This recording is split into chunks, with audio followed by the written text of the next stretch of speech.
Welcome to the ill blur magic shoo-be-doo-doo. Oh yeah. Welcome back to Ill Blur Matic. What is going on, guys? Welcome back to the channel, my return subscribers. Thank you so much for being a part of the Ill family. And new subscribers, welcome to the channel. Feel free to hit that subscribe button if you're interested in the content. I'm a versatile blur content creator. So let's get right into it, baby. Episode 6, Obi-Wan Kenobi. Yes, so let's get right into it. So what I loved about this episode is we see Reva is still alive, man. I feel like, man, they could have did a little bit more with Reva, but we're going to talk about that later on in the video. But Reva's still alive. She makes it to Tatooine in this episode, and we see her trying to figure out where Uncle Owen stays. She's like, yo, where this man stay at? Because she know who she's after. She's after Luke. I like how she is a very assertive villain. I like when a villain is very assertive about their business. Love that about her. And we also see pretty much in this episode, let me just get into the next part, which is when Obi-Wan has to make a difficult choice.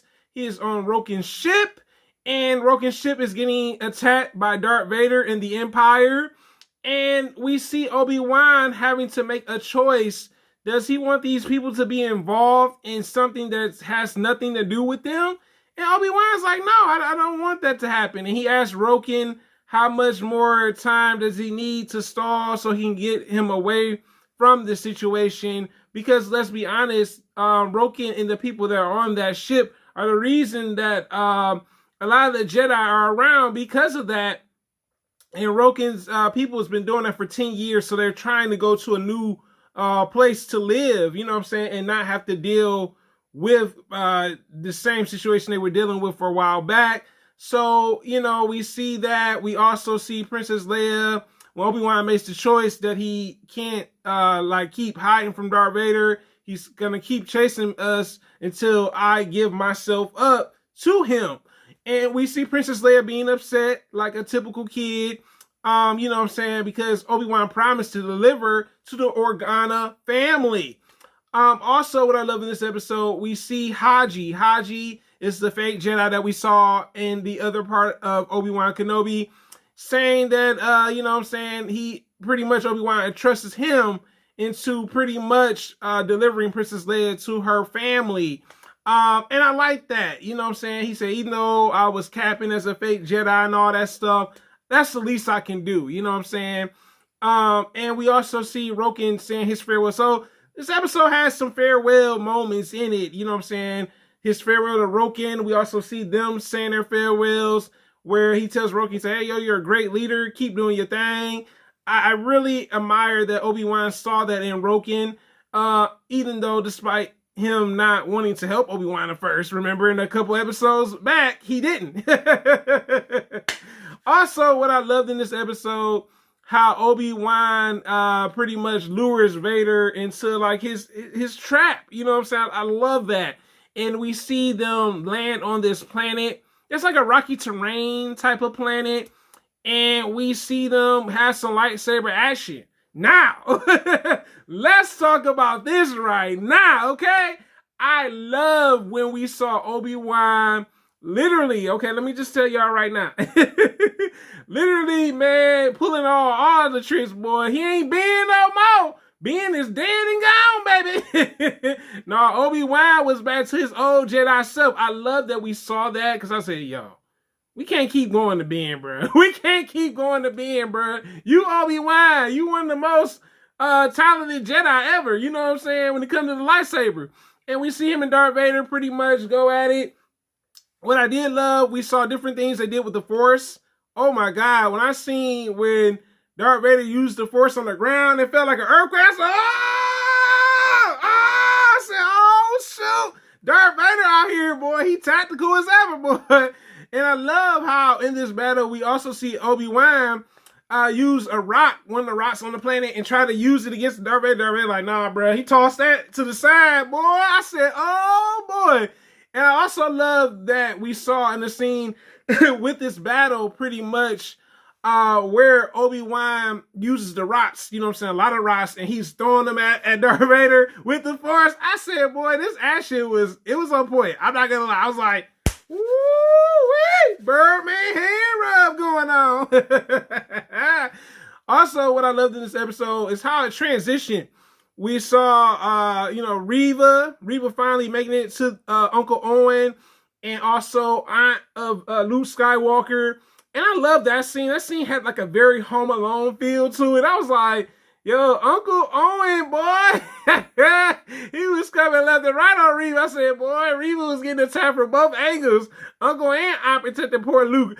And he's telling Luke, like, hey, man, you need to go and get out of here because she after you. Because pretty much Uncle Owen found out through another person that pretty much that, hey, she's after you. This is the reason why she's here. The most interesting part, that's also another favorite part of mine, is literally when pretty much Obi-Wan finds out that it's Anakin. Like, oh my God. I was like, and you can see the look of empathy. He felt so bad. He said, yo, I am so sorry that I put you through all this.